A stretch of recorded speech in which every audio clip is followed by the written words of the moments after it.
The Hobbits and I earn my living, and have done so for many years now, by use of words. But as a person, as an individual, I respond almost totally to imagery. And that has been true, probably because as a child I was a very, very slow and late reader. And words, although I love them dearly, and once I've read them, they tend to stay lodged in my memory bank for many, many years. It's always been a slow process, but imagery, pictures, have always been something that's immediately caught my imagination, and if I like them, electrified me. So all my early record collection of LPs was all chosen on the basis not of who the composer was, but of what the art looked like. So consequently, my taste in many things, books and music, has been pretty eclectic. Some of the things I bought turned out to be not as exciting as the artwork, and some of them turned out to be more exciting and sent me off on other journeys. So I start with this image. Of course you recognize it. But this image wrapped around a book in the school library was the beginning of the journey for me. I read it from cover to cover, very slowly of course, because that was my way. But I read it and was absorbed in it and caught up in it. And as soon as I could afford it, I bought my own copy, which was of course the Puffin 3 and 6pence paperback. Most Puffins were 2 and 6. This was a bit of a stretch for the pocket money, this one. But I did buy it. As of course you will know, this was not a popular edition with the professor, for the simple reason that he had the typesetter had confused the name of Tolkien with that of Disney and had turned dwarves into dwarfs. That ensured that there was only this one edition of it in 1961. The cover design, as you will know, and there's the talk about Pauline this morning, if you heard it, great talk, is by Pauline Baynes. And I knew Pauline Baynes' work from the Tales of Narnia, which I'd read from a very early age and totally fallen in love with. I was so immersed in it that I actually, and this is true, sat in my parents' double-fronted wardrobe when they were out, with my eyes closed, thinking that if I really wanted it enough, I could get through the back of the wardrobe. And some of you may have heard of somebody called Roger Lansing Green, a great teller of tales himself and a chronicler of other tellers of tales. And I once told that story rather shamefacedly to Roger in his house up in Cheshire. And he looked at me and smiled and said, "Follow me." And he took me into the sitting room of his ancestral home. And over the fireplace there was an enormous overmantel, a great mirror. And he said, "When I was 5 years old, my parents came into this room and found me on the mantelpiece trying to get through the looking glass." So I took great heart from that. I was just beginning to join up the dots, as it were, because here was a book that I loved, The Hobbit, and it had a cover illustration by an artist who I knew was connected with other books that I love and pictures that I still, for me, are Narnia. And The Hobbit was one thing, that was great, but when it came to The Lord of the Rings, that was another matter altogether. Frankly, I couldn't get beyond the prologue. I could not get beyond all that talk of pipeweed and ancestry and all the rest of it. And I tried to read it many times and failed. I loved the cover because, again, it was Pauline Baynes' artwork, and looking between the two tall trees into that vista of Middle-earth was very enticing, but Tolkien didn't entice me in. However, when I was 21, I developed a duodenal ulcer. And the treatment for duodenal ulcers back in those days, barbaric, was that you had to be restricted to bed, you weren't allowed to get up and move about, and you had to eat slops for 2 to 3 weeks. And I was in a hospital where I was in a kind of like a cubicle, so I had no kind of interaction with other patients. I just sat there. So I asked my parents to bring in something for me to read, and I thought, I'm going to master this big fat book that I can't get the hang of. And now's the time to do it, because I can't do anything else. If I put it down, I haven't got anything else to read. So they brought it in. I decided to skip the prologue, and I soon got stuck into the story, as of course we all have when we get to that part of the book. And it was then a request of my parents to bring in a small torch, so that after lights out, lights out, and I said, I could read, as I had done when I was 4 or 5 years old, under the bedclothes, because I could not read it quick enough. So then I was totally, utterly hooked. And of course, having been hooked, I wanted more. I immediately got from the library Farmer Giles of Pan. I bought Smith & Wooden Major when it was first published. I can't remember what it cost. Wayne and Christina probably remember, but whatever it was a lot of money for a very small book. But of course I had to have it, and I was soon feeling myself discovering the breadth and depth of Tolkien's world. I also read Tom Bombadil, and I bought my own copy of it, and 50 years ago this year, I just decided to write to Professor Tolkien and ask him to sign it for me.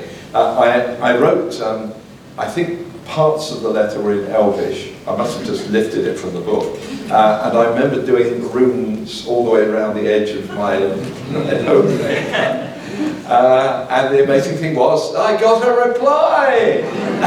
So here's the book. It's not the first edition. But here's the book, and a letter from Joy Hill, who was the professor's press secretary at George Allen and Unwin. Professor J.R.R. Tolkien has asked me to return your copy of The Adventures of Tom Bombadil, which he has autographed on the title page. You will also see that on page 60, Professor Tolkien has made a correction to the last line of the poem.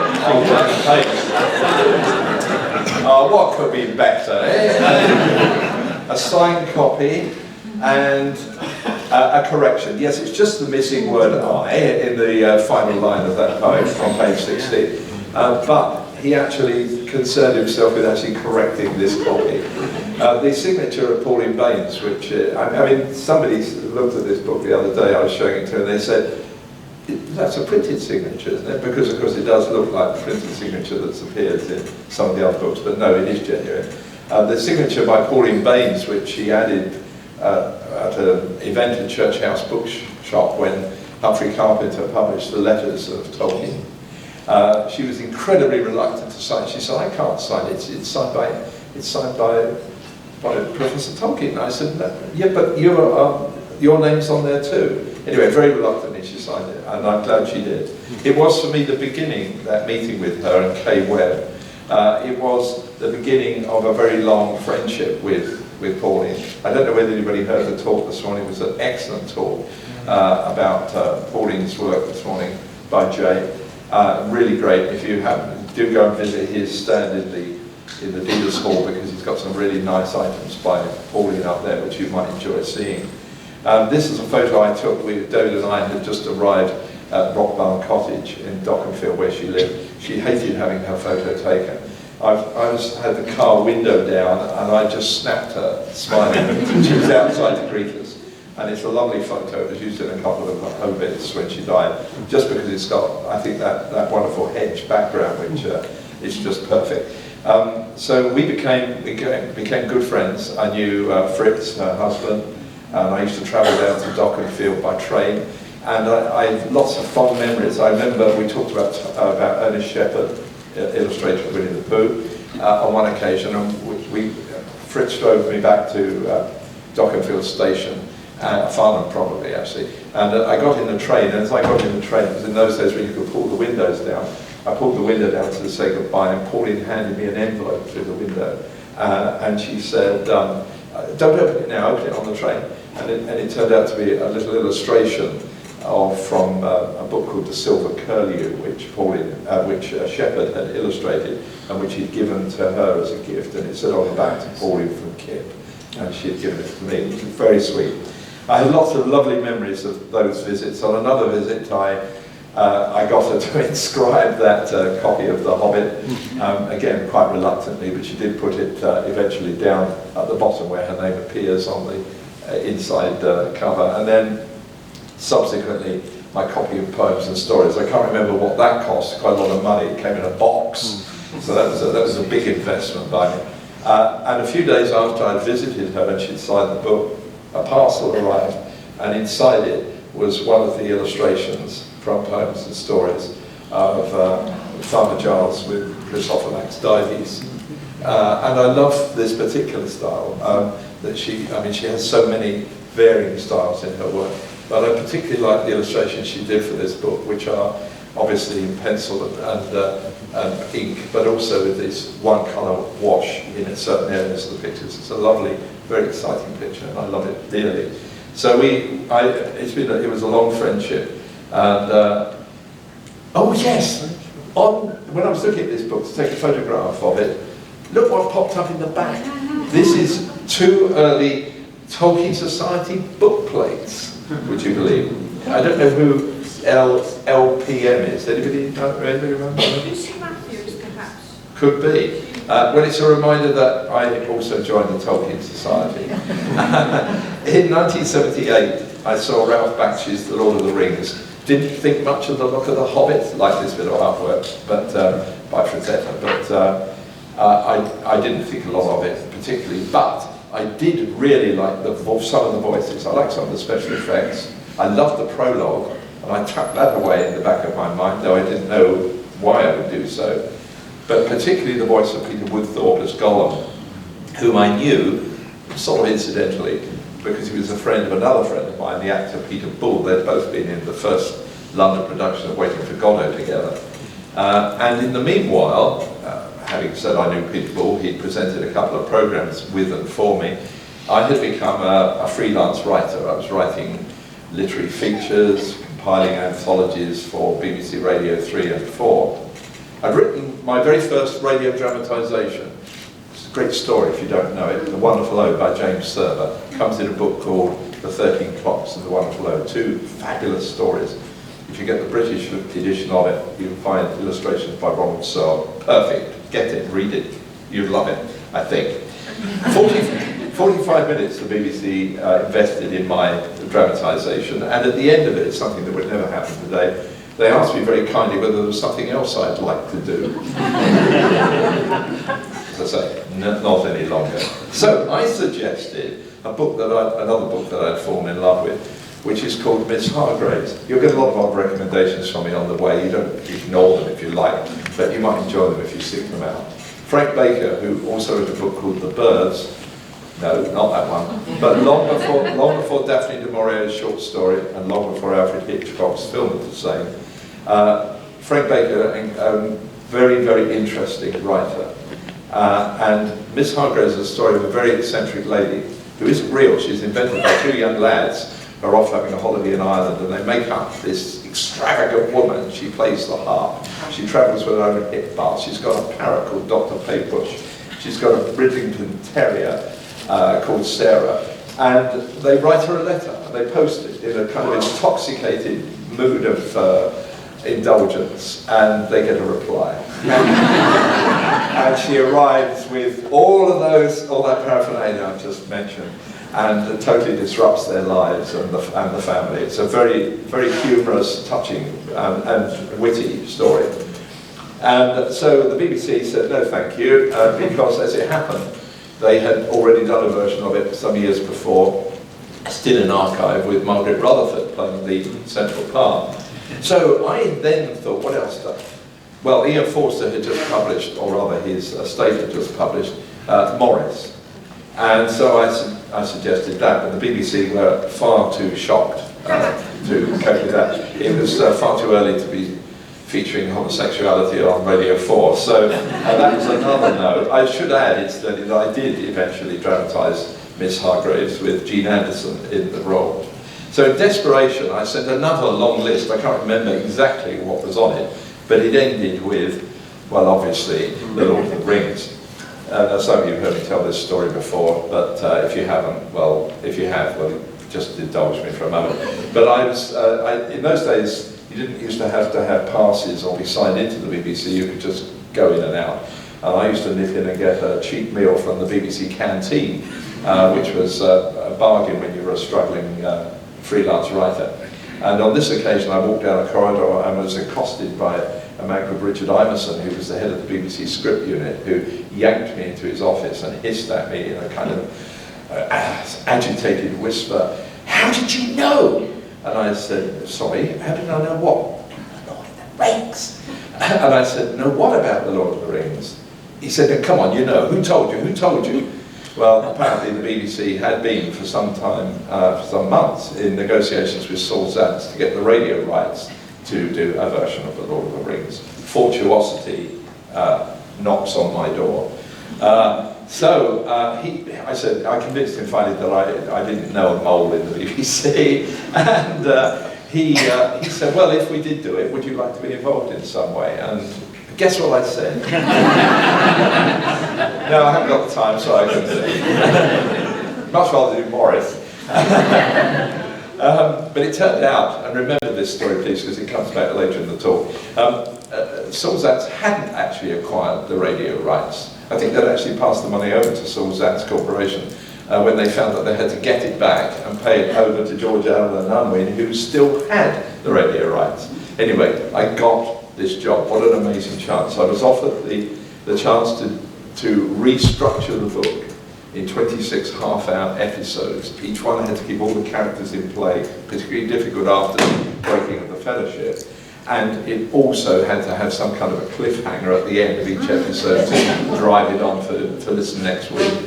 And as well as that, I would be allowed to dramatise 13 of those 26 episodes. So after just 45 minutes dramatisation, I'm now looking at dramatising 7.5 hours of radio drama and creating the structure for it.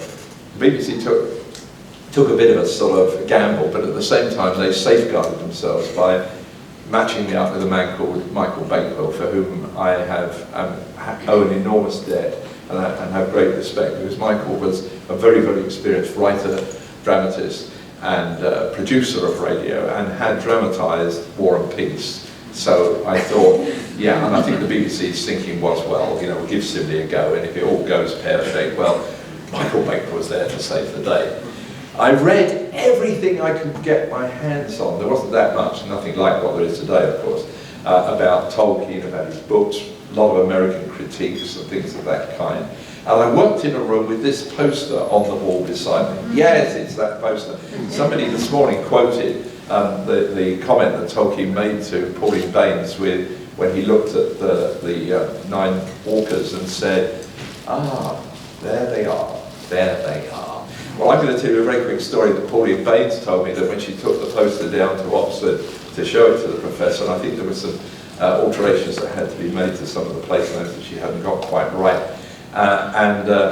She was showing it to him, and he called, this is according to Pauline, and I say that to Wayne and Christina because we knew Pauline well, so sometimes her stories lacked authenticity, but let's assume it's true. Tolkien called into the kitchen where Edith was preparing afternoon tea and said, Edith, come and look at what Pauline's done. And Edith came in and stood and studied it and looked at it. And then she looked down here in the right-hand corner and she said, ooh, look at that horrible spider.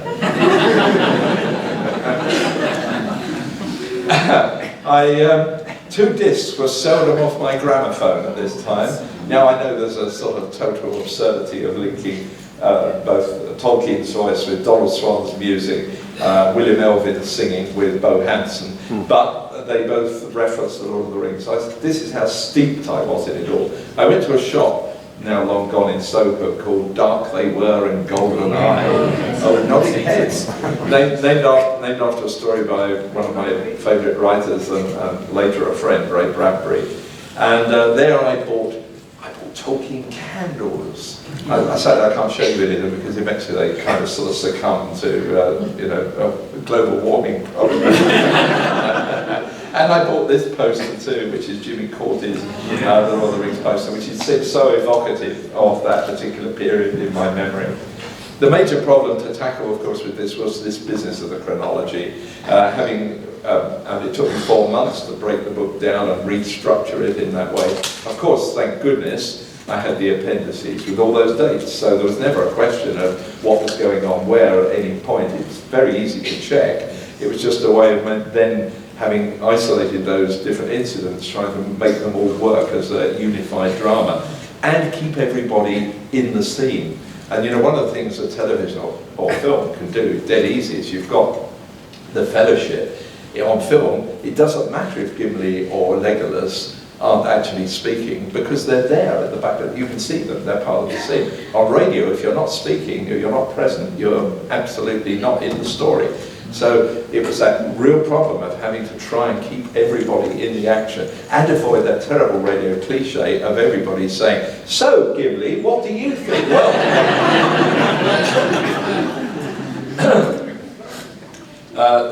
I wrote an outline for these 26 episodes, and Christopher Tolkien made some comments on that, which I think we took on board.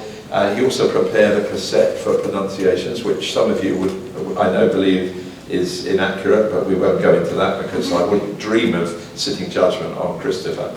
But my greatest memory is the gift of generosity from Michael Bakewell, because I said to Michael, how do we split up these episodes? You know, which 13? Do I do 1 to 13 and you do 14 to 26? And he said, take whichever ones you want to write most. This is your project. You've created this scenario. You choose the ones you want. Well, believe it or not, I wasn't that stupid, because I knew that there were these great big battles, Glenna Fields and I knew that I hadn't got a clue how to do a battle on radio, because, you know, what is a battle on radio? Banging and nothing. So you need to know where you are, what's happening, which side you're on. But I knew that he'd done War and Peace, and I knew that he would know how to do those epic scenes. And so I hope, wisely, I gave him most of that difficult stuff. As a result, I had to lose the opportunity of writing most of Gollum. I didn't get to do very much of Gollum, which was a shame. But I did get to do all the wonderful, homely Hobbit and stuff, which I loved, all the early stuff. And I also got to be able to finish the story from the Crack of Doom, which, so I did get to write for Frodo and Gollum. What I remember most, I suppose, is, and if any of you, there's a few on the bookstall upstairs, I made a bonus disc for some of the CDs, one of the CD sets, some of you probably know it, called Microphones in Middle-earth. And there's a lot on that you might find interesting if you haven't heard it. With the actors, Bill Nye, Peter Woodthorpe, the producer Jane Morgan, Michael Bakewell, all talking about how we did it, basically. And there's some very interesting memories there. Michael Horton always used to say that he had only got the part because Ralph Richardson had turned it down, but that isn't true. He was I think he was the first choice. Ian Holm was certainly the first choice of Jane Morgan, and obviously there was no question that Peter Woodthorpe was going to play Gollum again, and how he relished it. Not always, as I said at my coffee clatch yesterday, not always to Ian Holm's pleasure, because sometimes the hissing was running underneath Ian Holm's lines, and I think there were a few moments where he would think, "Stop that wretched Gollum, let's start up." It was a horrendous recording schedule, because it was done across 4 months, back to back, half a day rehearsal, day recording. It was a nightmare. It was done over the winter period, so people were ill, people got coughs and colds. Michael Graham Cox, who played Boromir, his mother died, and he had all the schedules had to be rejigged. The producer totally lost her patience with the adapter, and I was banned from the studio because I kept rushing in and saying, no, it's not that, you can't say that, this is how it's pronounced, or whatever. And she got so tired of me that I was sent away. And I used to sit in the green room looking at it through a glass window, and I could, doing a jigsaw of that piece of artwork from the Bakshi film I went to. And I could only go in as long as if I had something really, really, really, really major to tell her about. Then came the big news, and the big news was that we were going to get the cover of the Radio Times. Now, any program maker, if your program, it's not necessarily so now, but it was then, if your program was picked to be on the cover of the Radio Times, this was major. And I knew that the cover was going to be drawn by Eric Fraser. Now, of course, I knew his work already for the folio for the Queen of Denmark's book in 1977, the Folio Society, thank you, and also for his edition of The Hobbit. So I knew his work, and my dad, who was a graphic artist before the war, had always relished the artists of the Radio Times and pointed them out to me and had said, Eric Fraser, one of the best. So I wrote to the art editor of the Radio Times and said, could you pass this to Mr. Fraser, because I would like to buy the artwork. I've actually missed a couple of slides, so I'll just show you very quickly that here's Michael Horden, Ian Home and John the Measurer in a kind of rather posed photo. Bilbo's dozing and Gandalf's showing the ring to Frodo. On the top is Stephen Thorne. I wanted to include this because, as you know, he passed recently, and some of you may have seen my little note about him in M on Hen, the latest issue. And he's there with David Collins and with who? Thank you, Douglas Livingstone as Gimli. And then below is Bill Nye, Ian Home and Woodthorpe. I think probably in the Dead Marshes, I think that scene is, I believe, anyway. So what's the next slide? Yes, so we're back to Fraser. So here's Fraser's draft drawing for the sketch for the cover of the Radio Times, which went up for auction recently at Sotheby's and wasn't sold. But I got a letter back from Fraser, and for those of you who've heard me tell this story before, having now found the letter, I realised I've been telling it wrong for years, which tells you how reliable history is. But he replied to say that he was delighted to hear from me, and that the artwork was actually on his desk at that moment. He was working on it, and he said that the problem with the issue was, if I wanted to buy it, was whether the Radio Times returned it to him or not, which sounds weird, but in fact often magazines and periodicals didn't return artwork to the artist who'd made it. So he said, if you can use your influence. Well, of course I used my influence immediately. I wrote to the art editor and said, send it back, because I'm going to buy it. I was trying to remember when I was talking to Wayne and Christina the other night. I think he said something like he was minded to ask me for 30 guineas or 25 guineas or something like that, which seemed like an awful lot of money to me at the time. But I have no regrets about it, and now it hangs on my wall at home, the original cover art, which has been reproduced on so many things that if the BBC were now paying me copyright, I'd be a fortune. So here's the copy itself, Radio Times for the 7th or 13th of March 1981, and they ran a feature. The first page of the feature showed the cast, or some of the cast, not everybody, and on the right hand side it says Brian Sibley talking to the North Farthing Smile, I think on a serious topic. Anybody in the room there? I know there are. Yes? Jessica? Yes? Yes? Who else? Who else? Randy Armstrong.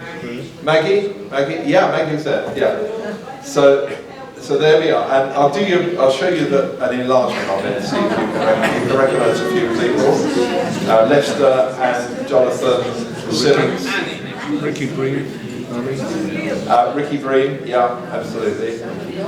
And as you notice, I'm smoking a pipe. It wasn't an affectation because I was dealing with Tolkien. I did smoke a pipe at that time, and the packet of clan tobacco on the floor seems like a bit of what a product placement, I think they call it.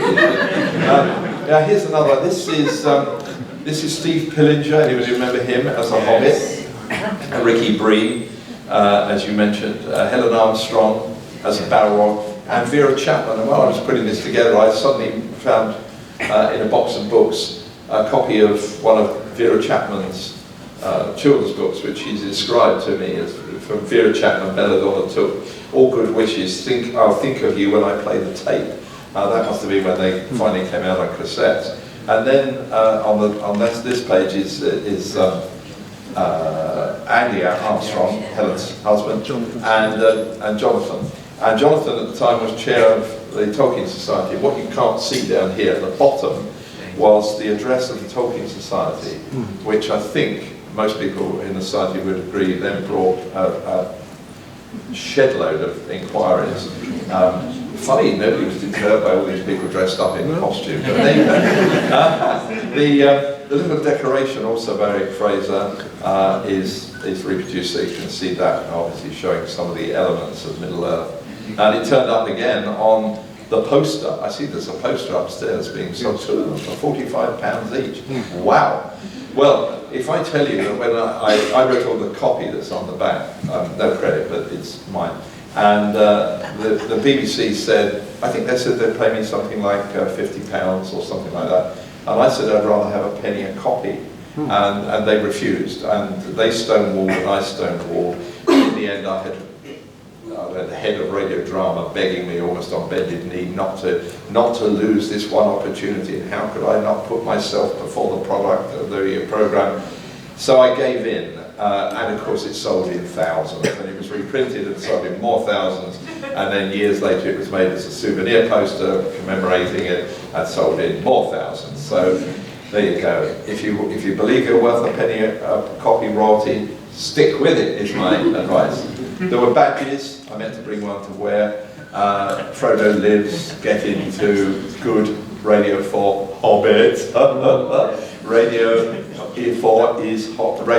is Hobbit for Ming. And the magazine Microphones of Middle Earth, from which I stole, with permission, the title for that CD, edited by a friend of mine, Ian Smith, who was a devotee of Tolkien and a devotee of the series, and indeed I'm sure many people you know were contributors to that magazine, which is great. So here we are. This is the very first billing for the first episode on the 8th of March 1981, a long-awaited party, and beside it is the original art by Eric Fraser. Anybody who heard that excellent talk this morning about Eric Fraser by Eric Fraser and Aaron Lee, great talk if you get a chance to read it when it's written up. She was talking about Eric Fraser's drawings for the Lord of the Rings, and anybody who was there will see so many similarities in the pictures I'm about to show you. The next issue, that was the design. It's rather a bad copy here for the simple reason that I don't know where it is. It's not amongst the collection of Eric Fraser's work. I suspect that one of those frustrated people who, like the head of radio drama or the Director General of the BBC, who were infuriated when they discovered that I had bought the cover, had to settle for one of the lesser illustrations. But here it is, and of course there are many resonances to the work that he did for the folio edition. Anyway, all of the other photos, all the other artwork is in existence, and here they are. I'm going to show them all to you for the first time, some of them. So I'll run through them. The Black Riders, and of course the sword that was broken, which was, the episode was called Trouble at the Prancing Pony. The Knife in the Dark, and the Council of Elrond. Wonderful, evocative little picture of Rivendell. Well, it's obviously the mountains, the snow. I think the episode was called The Fellowship of the Ring, and the Mines of Moria. And the Mines of Moria illustration showing the Bridge of Khazad-dûm is very similar to the style of the illustration in the folio. The Mirror of Galadriel, and the Breaking of the Fellowship, which is represented here by Galadriel's gifts. Here's Boromir sailing down the river. The episode is actually the Riders of Rohan, and Treebeard of Fangorn, with obviously Merry and Pippin sitting on his arms. A curiously styled illustration by Fraser. I mean, it's very, very odd in many ways. King of the Golden Hall was the next episode, but this is obviously the Dead Marshes, and it's again very reminiscent of the work in the folio. And here, I jumped on there, sorry. And here is, where do we think this is? This must be Helm's Deep. And on the far right here, as you can see, there's Legolas and Gimli, diminutive figures. You have to remember these are very small because they're just that size in the Radio Times. They're very tiny.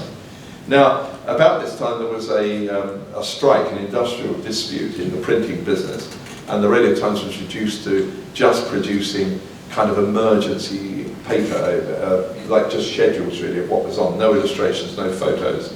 And so there were 3 Fraser illustrations that never ever appeared in print.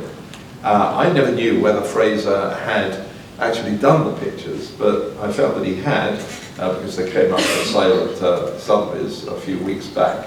And here they are. The first one is obviously Orthanc, and the episode is called The Voice of Saruman.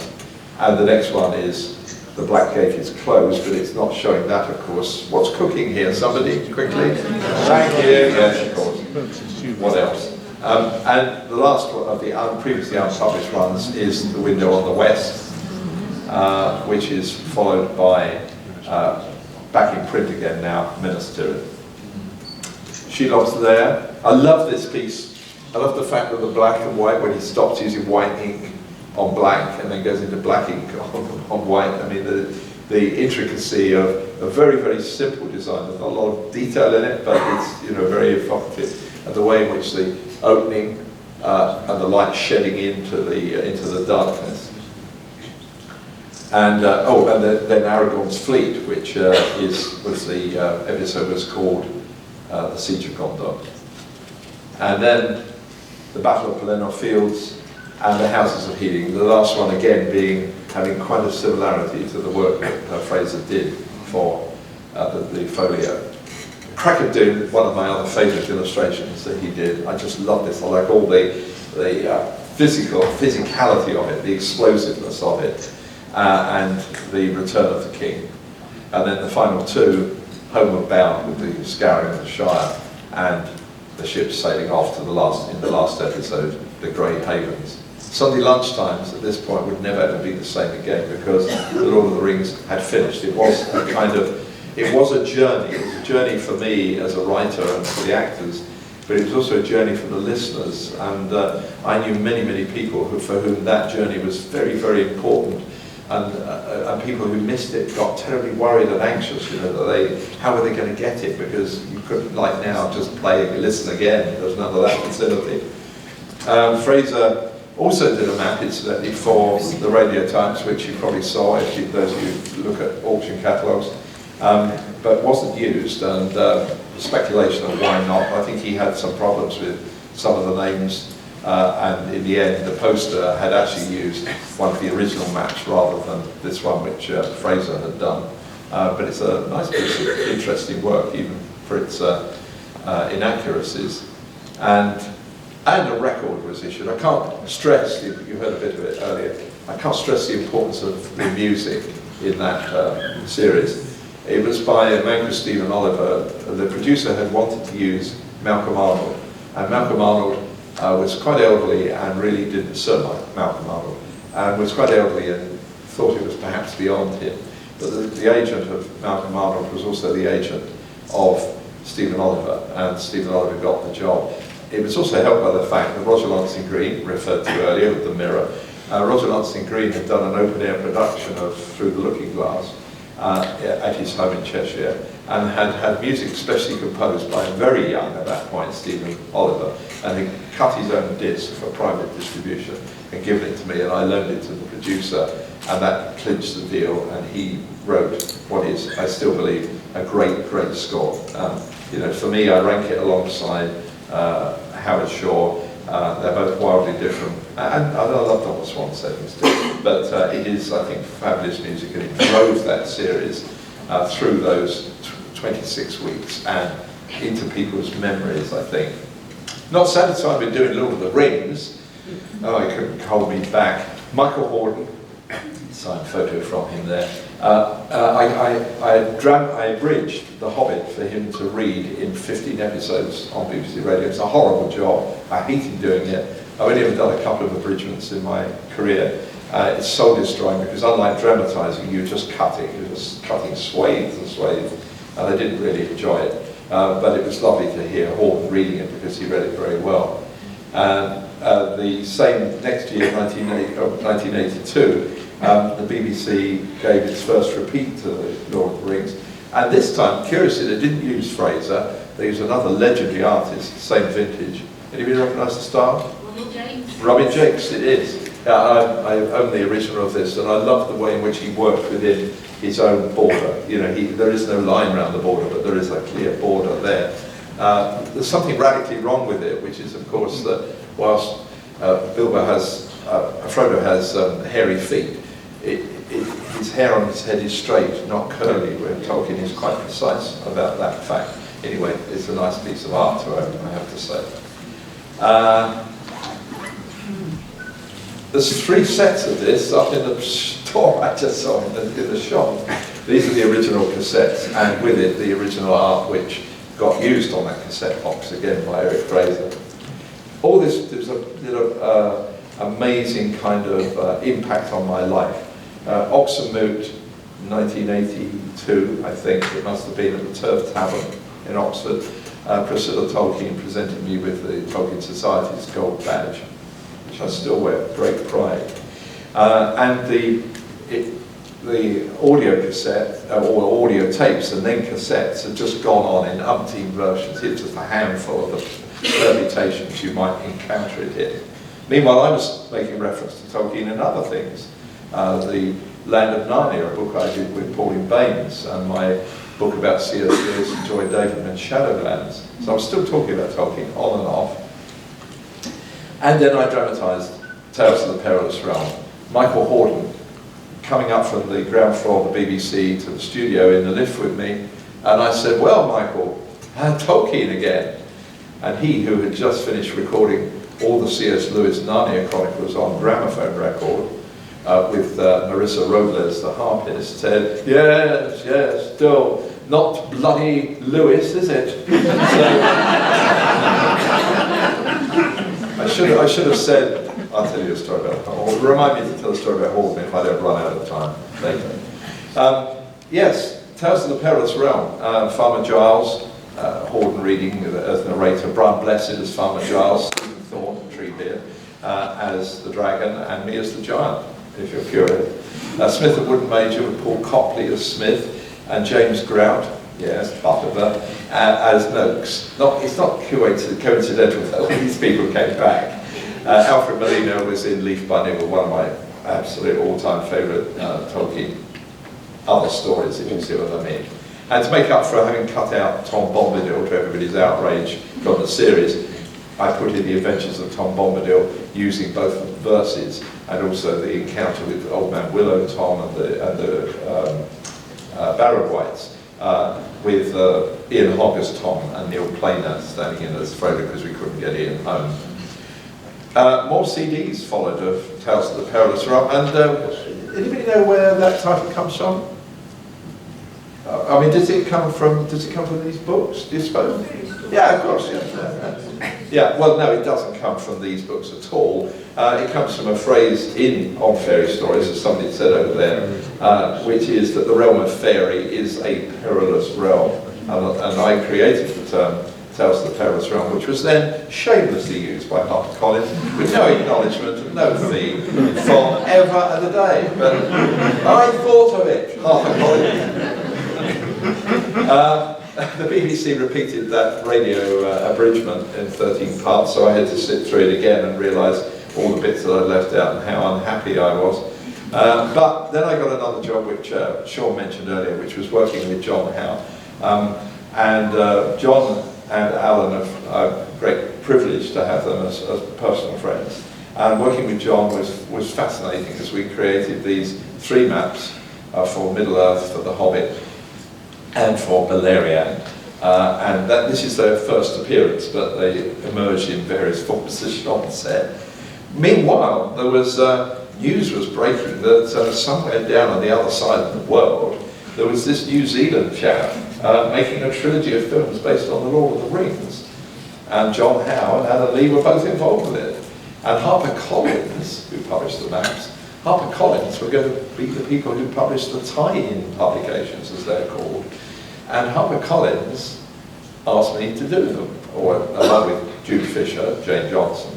And Peter Jackson was only too happy because what none of us knew at the time was that Peter Jackson, as a young man, had listened to the cassettes of the 1981 radio series. So seeing my name, he was very happy. And I had, as Sean said, absolutely unlimited access to the making of that film. Sadly not the same with The Hobbit, and sadly not the same with many other books I've written about movie franchises. But this was something special, and indeed many of the people that worked on it became my friends and remain my friends.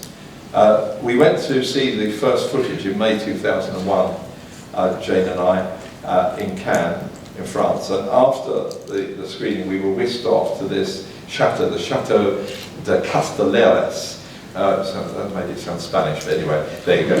For one of the most expensive promotional parties in the history of moviedom. I was just going to show you a few of the images.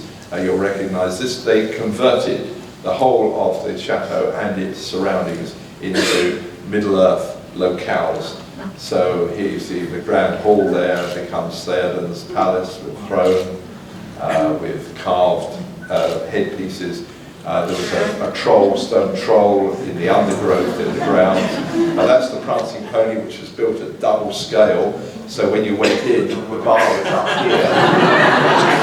And they had extra tall people on stilts serving from behind the bar.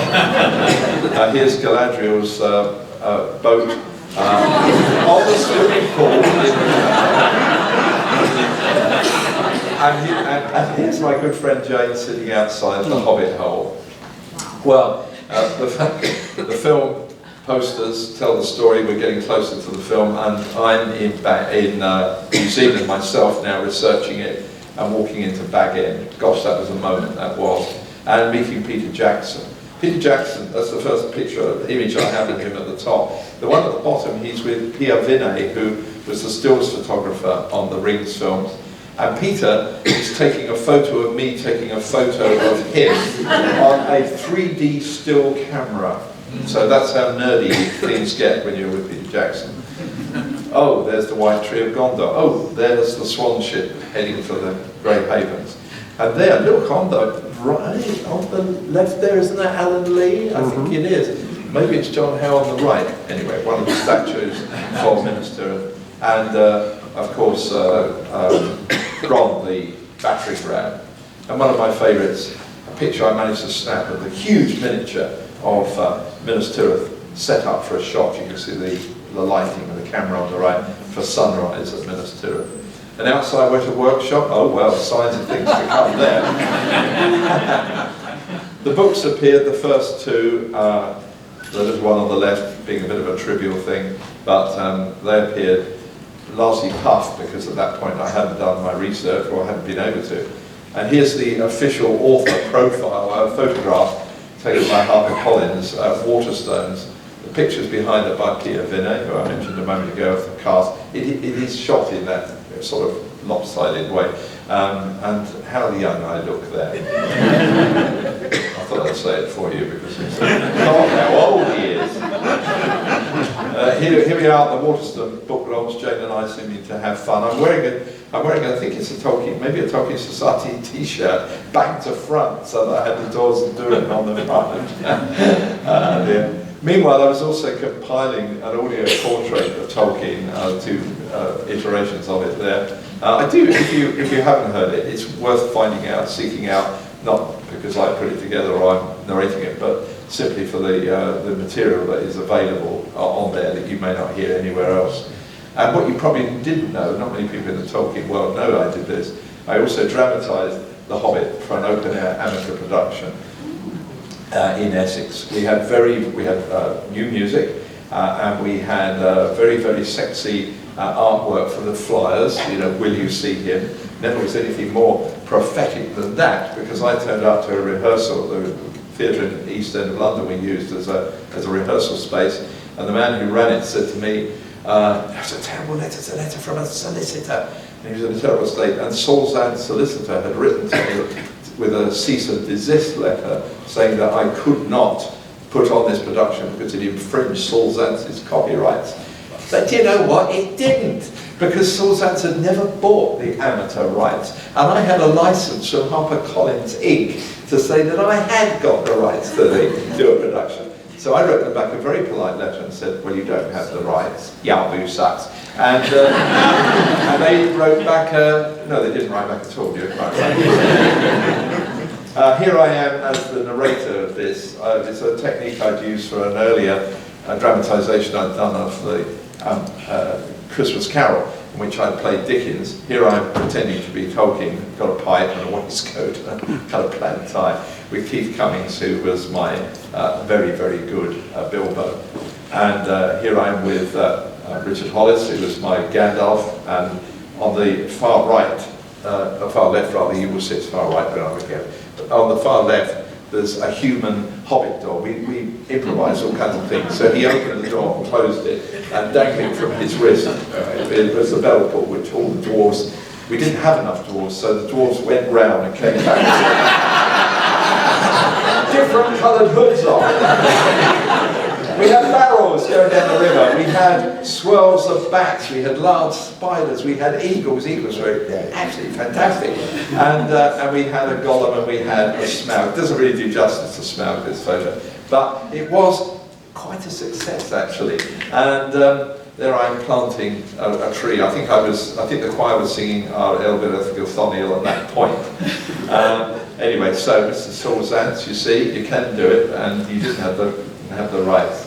The BBC then made they made the original series into a 13-part series, lumped them together into ours. I don't like that version very much because it completely destroyed the dramatic form that Michael Baker and I believe had created. But lots of other permutations followed, look like this perhaps. This is when the trilogy came out. They repackaged it again as a trilogy. I wrote, I think, some quite nice dialogue for Ian Holm, writing the Red Book to introduce the episodes, but frankly, the rest of it is so muddled up, I try not to listen to it. Another version, and also the Ring Tin, which I mentioned earlier. Oh, another version of the maps come out. I've signed a couple of those today. I actually love this book because I love that image. I love that John's Hobbit hole there, and I love the fact that you can either put in the book one way around and see the Shire, or you can put the other one in and you can see Gondolin, isn't it? I think perhaps. Is he Gondolin? Well, no? Anybody tell me? No? Okay, I'll move on. Anyway, 2 books came out of the Lord of the Rings. There should have been 3. But this was the second one in 2 versions. But unfortunately, HarperCollins thought it was a good idea for me to write a biography of Peter Jackson. And I chased Peter Jackson to New Zealand, and then to back to London, and back to New Zealand, around the world, basically. The maps got repackaged yet again. And then, another film about just when you think it's safe. Brian Sibley, you then find you've got to write 3 books about The Hobbit. And I was back in Wellington again. I love this shot. This was, I was just wandering around the set for Bag End, and this is where in The Hobbit you see Bilbo, Frodo I mean, writing the memories which are then told through the story. So I was back in Bag End.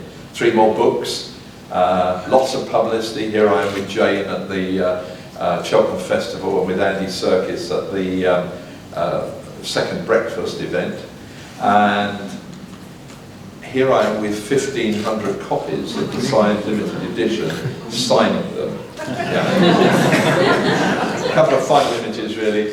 Roy Tolkien, Sir Ian and I at a Hobbit reunion. And then, anybody who heard that great talk this morning, really interesting talk about Tove Jansson, one of the last things I was really, or most recent things I've been pleased to do, was to work on, the Gollum.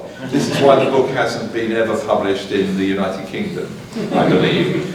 But it was published, not by illustration, but the other ones in the 2016 Tolkien calendar, and which I introduced with a longish essay. And that essay has ended up back in the new Finnish edition of The Hobbit, about which I'm delighted. And so, very, very curiously, this circuitous story of my journey brings me back to the, if you like, not the door where it began, but back to the book where it began. And as we know, of course, the road goes ever on and on, but whither now? I cannot say.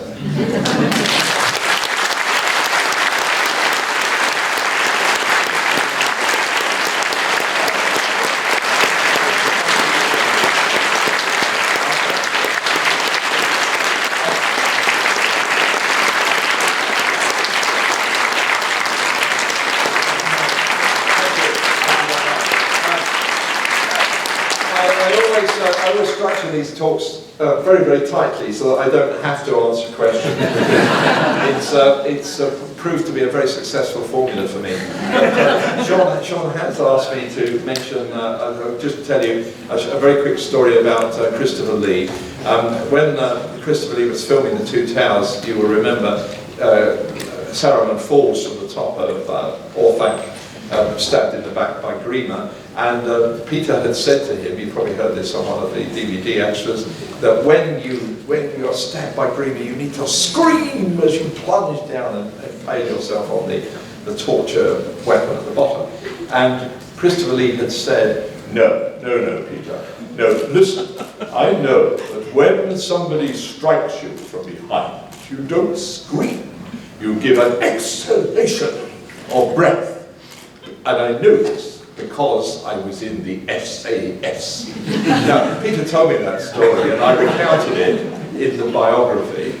And on the day of the book was published, or thereabouts, I had a phone call. I was sitting in a local pub, and the phone rang, and the voice said, "Brian Sibley." And I said, "Yes, hello, Christopher." And he said, "How do you know it was me?"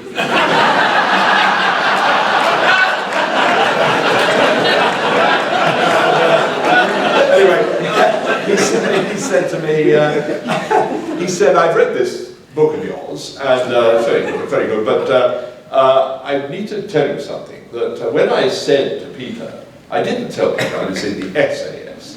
I told Peter I was in the Reserve SAS."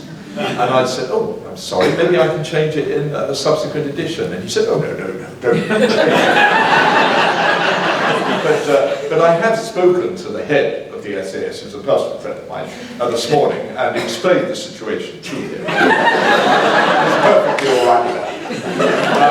Anyway, he then went on to tell me something totally scurrilous about another member of the cast, which I'm not allowed to repeat for reasons you will now understand when I tell you. He said, "But that is just between you and I. And if you tell anybody, Brian Sibley, just remember that I do have many friends in the SAS."